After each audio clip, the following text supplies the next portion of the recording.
আসসালামু আলাইকুম। Tips and tricks একাডেমিতে তোমাদের সবাইকে স্বাগতম। আমি মোহাম্মদ রেজওয়ান কবির, পড়াশোনা করছি বাংলাদেশ কৃষি বিশ্ববিদ্যালয়। আজকে তোমাদের যে বিষয়টার জন্য এই টিউটোরিয়ালটা আমার বানানো, সেটা হচ্ছে তোমাদের গুণগত রসায়ন যে চ্যাপ্টারটা আছে, সেখানে তোমরা দেখবা যে তড়িৎ চুম্বকীয় বিকিরণ। তড়িৎ চুম্বকীয় বিকিরণ, এই যে তোমাদের যে এই বিষয়টা আমি তোমাদেরকে খুব সহজ এবং ট্রিক ওয়েতে দেখানোর চেষ্টা করব। আশা করি শুরু থেকে শেষ পর্যন্ত ভিডিওটা দেখবা, তোমাদের অনেক উপকারে আসবে। তো বেশি দেরি না করে চলো শুরু করা যাক। প্রথমে তোমাদের দেখাবো আমি তড়িৎ চুম্বকীয় বিকিরণ। আমরা জানি কত 7 প্রকার বিকিরণ আছে: মহাজাগতিক রশ্মি, গামা রশ্মি, এক্স রশ্মি, অতিবেগুনি রশ্মি, তারপরে কি আছে বলতো, দৃশ্যমান, অবলোহিত, মাইক্রোওয়েভ, রেডিয়াম। এই হচ্ছে টোটাল 7 প্রকারের যে তরঙ্গ দৈর্ঘ্য আছে, সেটা হচ্ছে টোটাল 7 প্রকারের যে বিকিরণ সেটা। তো এই 7 প্রকার যে বিকিরণ আছে সেটা আমি কিভাবে মনে রাখতাম, সেটা মনে রাখতাম একটা ট্রিক্স এর মাধ্যমে। সেটা আমি তোমাদের সাথে শেয়ার করি। সেটা হচ্ছে কি আমরা পড়ছিলাম যে ম গা রে অদ্রি ও মা রে, ম গা রে অদ্রি ও মা রে, এই হচ্ছে টোটাল 7 প্রকার তড়িৎ চুম্বকীয় বিকিরণ। তাহলে আমি তোমাদের প্রথমেই ফার্স্টলি আমি যে জিনিসটা লিখবো সেটা হচ্ছে তোমাদের এই তড়িৎ চুম্বকীয় বিকিরণটার যে একটা ছন্দ আছে, সেটা হচ্ছে কি ম, তারপরে তোমরা কি পড়বা বলতো গা, তারপরে পড়বা রে, ম গা রে, তারপরে পড়বা অ, তারপরে পড়বা দ্রি, তারপরে কি পড়বা দ্রি, হ্যাঁ, ম গা রে অ দ্রি, ও মা রে অ, তারপরে আবার আসলো ও, তারপরে হচ্ছে মা, তারপরে কি হবে বলতো, তারপরে হচ্ছে রে, ও মা রে। এই হচ্ছে টোটাল ম গা রে অদ্রি ও মা রে, এ হচ্ছে টোটাল 7 প্রকার তড়িৎ চুম্বকীয় বিকিরণ। তাহলে যদি তোমাদেরকে আমি বলি যে মতে কি হয়, মতে অবশ্যই তোমরা একেবারে জানি, সবাই বলে ফেলবা, মতে হচ্ছে কি মহাজাগতিক রশ্মি। মতে কি হবে বলতো, মহাজাগতিক, মহাজাগতিক, মহাজাগতিক, মহাজাগতিক রশ্মি। তাহলে কি হবে বলতো, মতে হচ্ছে মহাজাগতিক রশ্মি, মতে হচ্ছে কি মহাজাগতিক রশ্মি। তাহলে এই মহাজাগতিক রশ্মির যদি রেঞ্জটা তোমাকে বলি, তাহলে রেঞ্জটা কত হবে, তরঙ্গ দৈর্ঘ্যের রেঞ্জটা কত হবে? মহাজাগতিক রশ্মির রেঞ্জ হবে 0.00005। দেখো তো, এটা আমি কি এত ন্যানোমিটার, সবসময় আমরা এই তরঙ্গ দৈর্ঘ্যের ল্যামডাটা আমরা ন্যানোমিটার স্কেলে শিখবো। কত স্কেলে? ন্যানোমিটার স্কেলে শিখবো। তারপর আমরা বিভিন্ন যে একক আছে এই এককে কনভার্ট করব। যদি তোমরা এই যে ইউনিটের যে কনভার্সন আছে সেটা যদি না পারো, তাহলে অবশ্যই কমেন্টে জানাবা। আমি পরবর্তী এই তোমাদের যে ইউনিট চেঞ্জের যে ভিডিওটা আছে সেটা বানানোর চেষ্টা করব। তাহলে দেখো, মহাজাগতিক রশ্মির তরঙ্গ দৈর্ঘ্য আমরা কত পাইলাম? 0.0005। মানে আমি এটা মনে রাখতাম 5 নাম্বার পজিশনে 5 থাকবে, 5 নাম্বার পজিশনে 5 থাকবে। সেটা হচ্ছে কি মহাজাগতিক রশ্মির রেঞ্জ। এত থেকেও, এত ন্যানোমিটার থেকেও ছোট হবে কি বলতো, মহাজাগতিক রশ্মি। তাহলে দেখো, মহাজাগতিক যে রশ্মি আছে, বাস্তবে এই রশ্মির কোনো অস্তিত্বই নাই। তাহলে এর কোনো ব্যবহার তোমরা লক্ষ্য করতে পারবা, অবশ্যই এর কোনো ব্যবহার নাই। তারপরে তোমরা যদি তোমাদেরকে যদি বলা হয় গাতে কি হয়, গাতে সবাই কি বলবা বলতো, গামা রশ্মি। গাতে কি কি বলবা সবাই? গাতে বলবা কি গামা, গামা রশ্মি। গাতে কি বলবা? গামা রশ্মি। গাতে হচ্ছে কি গামা রশ্মি, গাতে হচ্ছে কি গামা রশ্মি। আচ্ছা, এই গামা রশ্মি সাইন তো এরকম, গামা রশ্মি, গামা রে, এরকম সাইন গামা রশ্মি। তাহলে দেখো, এই গামা রশ্মির যে তরঙ্গ রেঞ্জটা আছে, এই রেঞ্জটা তোমাকে জানতে হবে। তাহলে দেখো, গামা রশ্মি অবশ্যই মহাজাগতিক রশ্মি থেকে একটু বড় তরঙ্গ দৈর্ঘ্য হবে, আস্তে আস্তে তরঙ্গ দৈর্ঘ্যটা কি বাড়বে। তাহলে একটু বড় তরঙ্গ দৈর্ঘ্য যদি হয়, তাহলে এখানে কত থেকে শুরু হবে? 0.004 নাম্বার পজিশনে 5 থেকে শুরু হবে। তাহলে এইখানে কি ছিল? 5 নাম্বার পজিশনে 5 থেকে শুরু হয়েছিল তো আমাদের মহাজাগতিক রশ্মি, কিন্তু গামা রশ্মিটা কি হবে? 4 নাম্বার পজিশনে 5 থেকে শুরু হবে।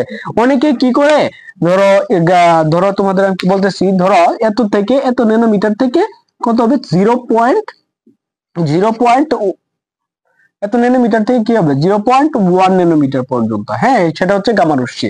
অনেকেই তারপরেটা দেখবা যে রঞ্জন রশ্মি হচ্ছে 0.1 থেকে 10 ন্যানোমিটার পর্যন্ত। তার মানে এত থেকে শুরু হয়েছে। অনেকেই ভাবে কি যে মহাজাগতিক রশ্মিতেও এই যে 5 নম্বর পজিশনে 5 থাকবে, এত থেকে শুরু হবে, কিন্তু আসলে এটা হবে না। গামা রশ্মির রেঞ্জ শুরু হবে 4 নাম্বার পজিশনে 5 থাকবে, এত ন্যানোমিটার থেকে 0.1 ন্যানোমিটার পর্যন্ত। তাহলে আমরা যদি গামা রশ্মির ব্যবহার দেখতে চাই, ব্যবহার কি দেখবো? যে গামা রশ্মির ব্যবহার হচ্ছে তোমাদের গামা রশ্মির ব্যবহার হচ্ছে কি ক্যান্সার কোষকে, ক্যান্সার আক্রান্ত কোষে বা ক্যান্সার চিকিৎসায়, ক্যান্সার ক্যান্সার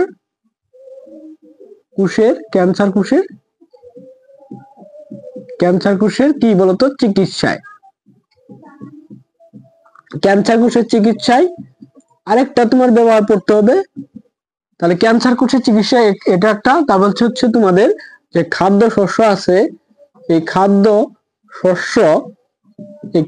শস্য কি করতে বলতো জীবাণুমুক্তকরণে, বা খাদ্য শস্য কি বলতো জীবাণুমুক্ত খাদ্য শস্য জীবাণুমুক্তকরণে কি ব্যবহার করা হয়? খাদ্য শস্য জীবাণুমুক্তকরণে এই যে গামা রশ্মি আছে সেটা ব্যবহার করা হয়। তাহলে গামা রশ্মির রেঞ্জ আর গামা রশ্মির ব্যবহার, আশা করি এই জিনিসটা তোমরা ক্লিয়ার। তারপরে দেখো, তারপরে কি আছে রেতে কি হয়? রঞ্জন রশ্মি বা এক্স রশ্মি। তাহলে দেখো রঞ্জন রশ্মি বা এক্স রশ্মি যদি তোমরা দেখো তাহলে কি হবে বলতো? এটা হবে রঞ্জন রশ্মি। কি হবে বলতো? রঞ্জন রশ্মি কি হবে এটা? রঞ্জন রশ্মি। তাহলে এটা হবে কি? রঞ্জন রশ্মি। তাহলে রঞ্জন রশ্মি বা আমরা কি নামে রাখতে পারি? X ray. রঞ্জন রশ্মি বা কি বলতো? এক্স রে বলতে পারি। তাহলে এই রঞ্জন রশ্মি যে আছে, এই রঞ্জন রশ্মির রেঞ্জ কত হবে? 0.1 ন্যানোমিটার থেকে কত হইতে পারে বলতো? 10 বা 10 ন্যানোমিটার পর্যন্ত। তাহলে 10 ন্যানোমিটার পর্যন্ত হলো এটা হচ্ছে রঞ্জন রশ্মির রেঞ্জ। রঞ্জন রশ্মির যে ব্যবহার আছে, এই ব্যবহারটা তোমরা যদি পড়তে চাও তাহলে কি হবে? রঞ্জন রশ্মি তোমাদের কোন কোন কাজে ব্যবহার করা হয়? চিকিৎসার ক্ষেত্রে ব্যবহার করা হয়। কোথায়? চিকিৎসা ক্ষেত্রে। কোথায় ব্যবহার করা হয় বলতো? চিকিৎসা ক্ষেত্রে ব্যবহার করা হয় কি? রঞ্জন রশ্মি। এবং শরীরের অভ্যন্তরে হাড়ের যে প্রতিচ্ছবি আছে সেটার ক্ষেত্রেও কি ব্যবহার করা হয়? রঞ্জন রশ্মি ব্যবহার করা হয়। যেমন কি শরীরের অভ্যন্তরে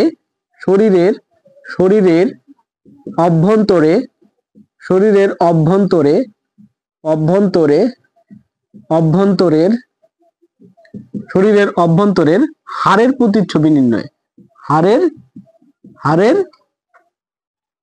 কি নির্ণয় বলতো? প্রতিচ্ছবি। হাড়ের প্রতিচ্ছবি নির্ণয়।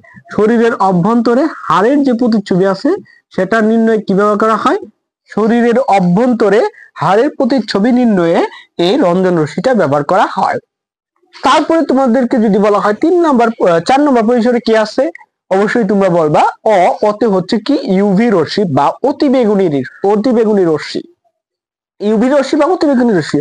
তাহলে দেখো ওতে আমরা পড়ে ফেলি। ওতে হচ্ছে কি? ইউভি রশ্মি বা অতিবেগুনি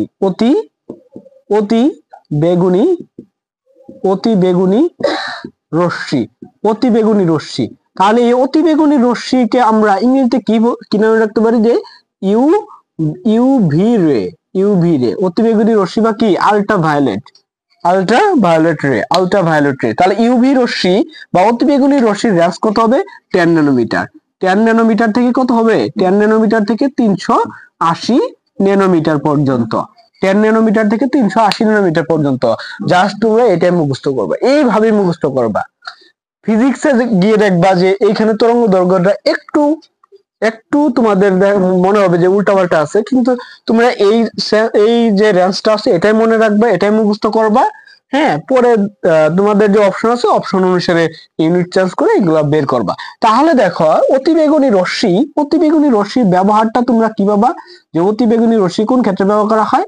ইউভি রশ্মি। তোমাদের বইয়ে আছে যে কি? জাল টাকা, তারপরে কি বলতো? জাল পাসপোর্ট, জাল টাকা, তারপর হচ্ছে তোমাদের জাল পাসপোর্ট। তাহলে কি? জাল টাকা, জাল পাসপোর্ট শনাক্তকরণে। তারপরে আরেকটা ব্যবহার করতে পারো যে শল্য চিকিৎসায় যন্ত্রপাতি জীবাণুমুক্তকরণে। ফিজিক্সে এটা আছে। তো কি বলতো? শল্য চিকিৎসায়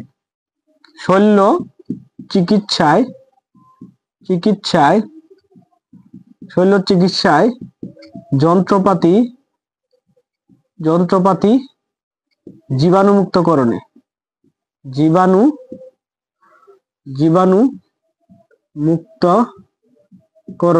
শল্য চিকিৎসায় যন্ত্রপাতি জীবাণুমুক্তকরণে। তাহলে দেখো শল্য চিকিৎসা যন্ত্রপাতি জীবাণুমুক্তকরণেও এই যে ইউভি রশ্মি আছে সেটা ব্যবহার করা হয়। তাহলে দেখো যে তোমাদের যে চতুর্থ পঞ্চম নাম্বার যে বিকিরণটা আছে সেটা কি, দ্বিতীয় হচ্ছে দৃশ্যমান আলো বা দৃশ্যমান বিকিরণ বা কি বলতো ভিজিবল রে। তাহলে দেখো দৃশ্যমান, দ্বিতীয় কি হয় বলতো, দ্বিতীয় অবশ্যই দৃশ্যমান আলো হয়, দ্বিতীয় অবশ্যই কি হয় দৃশ্যমান আলো। তাহলে দেখো এই দৃশ্যমান আলো যদি হয়, দৃশ্যমান আলোর রেঞ্জ আমার মনে হয় যে জানো না এরকম কোনো স্টুডেন্ট নাই। তাহলে দেখো দৃশ্যমান হচ্ছে কত, 380 থেকে 380 ন্যানোমিটার থেকে কত হবে 780 ন্যানোমিটার পর্যন্ত। এই দৃশ্যমান আলোটা আমরা কি করি দেখতে পাই। আমরা যে আলোগুলা দেখতে পাই, যে আলোগুলা দেখতেছি সেটা হচ্ছে দৃশ্যমান আলো। তারপরেও এই দৃশ্যমান আলোকে আমরা বিভিন্ন বেনিয়া শর্করা এই 7টা রেঞ্জে আবার ভাগ করতে পারি। তোমরা যদি এই বেনিয়া শর্করার যে রেঞ্জ আছে এই রেঞ্জটা যদি খুব শর্ট এবং ট্রিকি ওয়েতে আর কোনো দিনও তোমরা ভুলবা না। যদি এরকম ভাবে জানতে চাও পড়তে চাও তাহলে অবশ্যই কমেন্টে জানাবা, আমি দৃশ্যমান আলোর যে রেঞ্জ আছে সেটা নিয়েও একটা টিউটোরিয়াল বানানোর চেষ্টা করব। তারপরে অতিবেগুনি রশ্মি, এইখানেও তোমাদের অতিবেগুনি রশ্মির যে রেঞ্জ আছে এই রেঞ্জেও অনেকগুলা ব্যবহার আছে। তোমাকে যদি বলা হয় যে জীবাণু তোমাকে যদি বলা হয় যে ইউভি আইডি লেভেল ট্র্যাকিং এ, তারপরে তোমাকে যদি বলা হয় যে জীবাণুনাশক রূপে, এরকম লাইট থেরাপিতে কি কি কোন রশ্মি কোন রেঞ্জের রশ্মি ব্যবহার করা হয়, এরকম রশ্মির যে রেঞ্জ আছে রেঞ্জের যে ব্যবহার আছে আমি তোমাদেরকে খুব শর্ট এবং টিকি ওয়েতে দেখানোর চেষ্টা করব।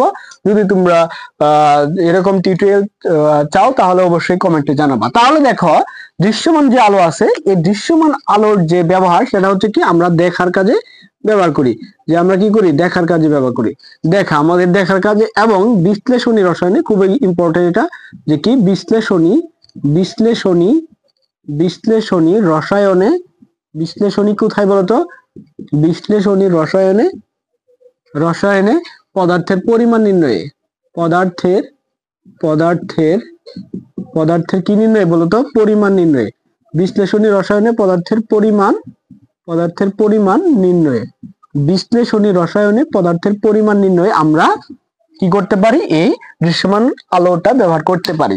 তারপরে তোমরা দেখবা কি আছে বলতো আবার ও আছে, এই ওতে কি হয়, ওতে হচ্ছে ইনফ্রারেড রশ্মি বা ইনফ্রারেড, ওতে হচ্ছে কি ইনফ্রারেড রশ্মি বা অবলোহিত রশ্মি। তাহলে কি অবলোহিত, এই ওতে কি হবে অবলোহিত, অবহেলিত বলো না আবার, অবলোহিত হবে, হ্যাঁ অবলোহিত, অবলোহিত রশ্মি। তাহলে এই অবলোহিত রশ্মি বা একে আবার আয়ার রশ্মি বলা হয়, আইআর রে, আয়ার রে বা ইনফ্রারেড রে, ইনফ্রারেড রে। তাহলে অবলোহিত রশ্মির যে রেঞ্জ আছে সেটা কত হবে 780 ন্যানোমিটার থেকে, 780 ন্যানোমিটার থেকে কত হইতে পারে বলতো 780 ন্যানোমিটার থেকে 1 মিলিমিটার পর্যন্ত, 1 মিলিমিটার পর্যন্ত, 780 ন্যানোমিটার থেকে 1 মিলিমিটার পর্যন্ত সেটা হচ্ছে অবলোহিত রশ্মি। তাহলে দেখো এই অবলোহিত রশ্মির যে ব্যবহার আছে সেটা তোমাকে জানতে হবে। তাহলে দেখো অবলোহিত রশ্মির যে ব্যবহার আছে সেটা অবশ্যই very very very very important. অবলোহিত রশ্মির ব্যবহারটা কিরকম ভাবে করবে, যে কি রিমোট কন্ট্রোল। তোমাদেরকে একটা কথা বলে নেই, রিমোটে দেখবা রিমোট চাপ দিলে আমরা যদি এরকম ভাবে চোখের দিকে দেখি রিমোট চাপ দেই তাহলে এই আলোটা দেখা যাবে না। আবার যদি তুমি ফোনের যে ক্যামেরা আছে এই ক্যামেরাতে যদি রিমোট চাপ দিয়ে ক্যামেরার অপশনে গিয়ে দেখো তাহলে দেখা যাবে যে একটা আলো দেখা যায়, রিমোট চাপ দিবা ওই আলোটা ক্যামেরাতে দেখা যাবে। তার মানে কি আমরা যে এই যে অবলোহিত অবলোহিত রশ্মিটা আছে সেটা কি করতে পারি না, আমরা দেখতে পারি না, সেটা ক্যামেরা যে ফোনের যে ক্যামেরা আছে এই ক্যামেরা দিয়ে এটা কি করা হয়, এটা তোমার দেখা যায়। তাহলে তোমরা দেখতেছো, তাহলে কি দেখতেছো বলতো যে অবলোহিত রশ্মিটা সেটা কোথায় আছে বলতো রিমোট কন্ট্রোলে। তাহলে কি বলছে যে রিমোটে, রিমোটে আছে কি, রিমোটে, remote control, remote, remote control, remote control যে কোনো কিছু, রিমোট কন্ট্রোল, রিমোট কন্ট্রোল যে কোনো কিছুতে কি থাকবে এই অবলোহিত রশ্মি থাকবে। তারপরে কি আছে বলতো রিমোট কন্ট্রোল ফিজিওথেরাপি, কি কোথায় আছে বলতো ফিজিও, সরি, তাহলে কি remote control physiotherapy, physiotherapy, physiotherapy এবং অপটিক্যাল ফাইবারের মাধ্যমে যোগাযোগ প্রযুক্তি, এবং কি বলতো এবং অপটিক্যাল, অপটিক্যাল অপটিক্যাল ফাইবারের মাধ্যমে অপটিক্যাল ফাইবারের মাধ্যমে যোগাযোগ প্রযুক্তিতে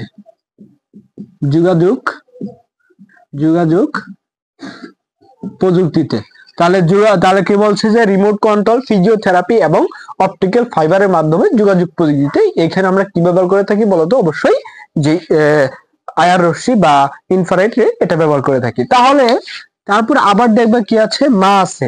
তাহলে মাতে কি হয়? মাতে হচ্ছে অবশ্যই মাইক্রোওয়েভ। মাতে কি হবে? মাইক্রোওয়েভ। মাতে হচ্ছে মাইক্রোওয়েভ। মাতে হচ্ছে কি বলতো? মাইক্রোওয়েভ।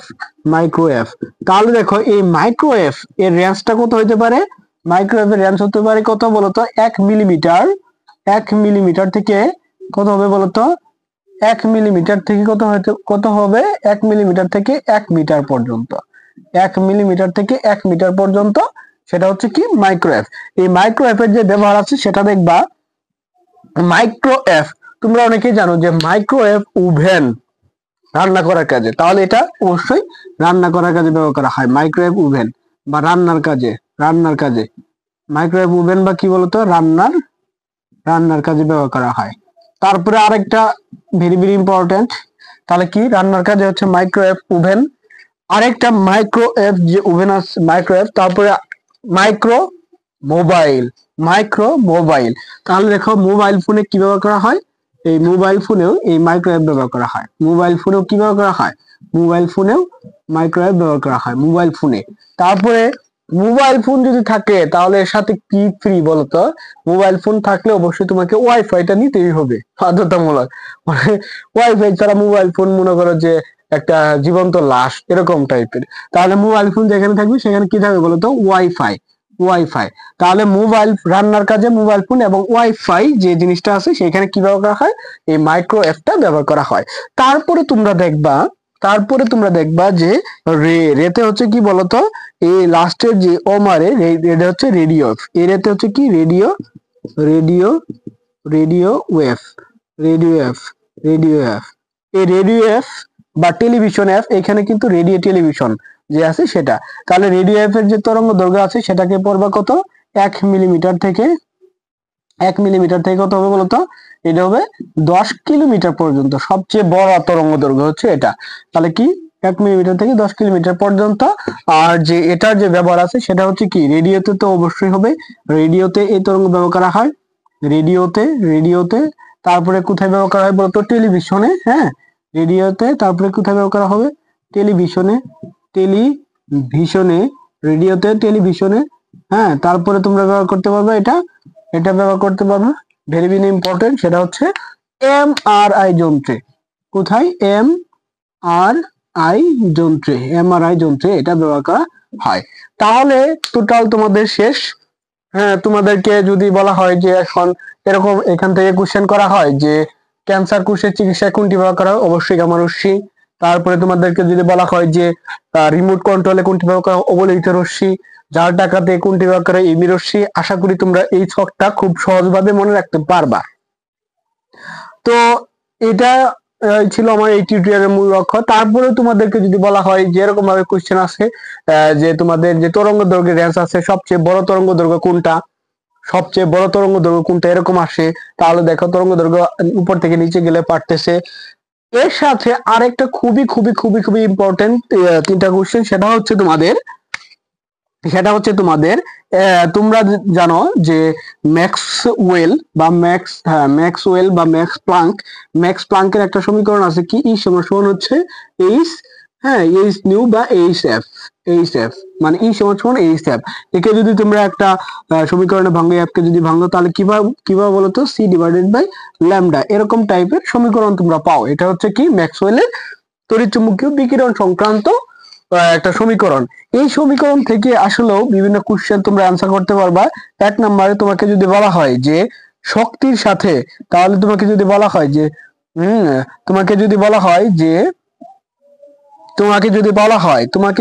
শক্তির সাথে তরঙ্গ দৈর্ঘ্যের যে সম্পর্ক আছে সেটা কি? ব্যস্তানুপাতিক। হ্যাঁ, শক্তির সাথে তরঙ্গ দৈর্ঘ্যের সম্পর্ক ব্যস্তানুপাতিক। শক্তির সাথে তরঙ্গ দৈর্ঘ্যের সম্পর্ক কি? ব্যস্তানুপাতিক।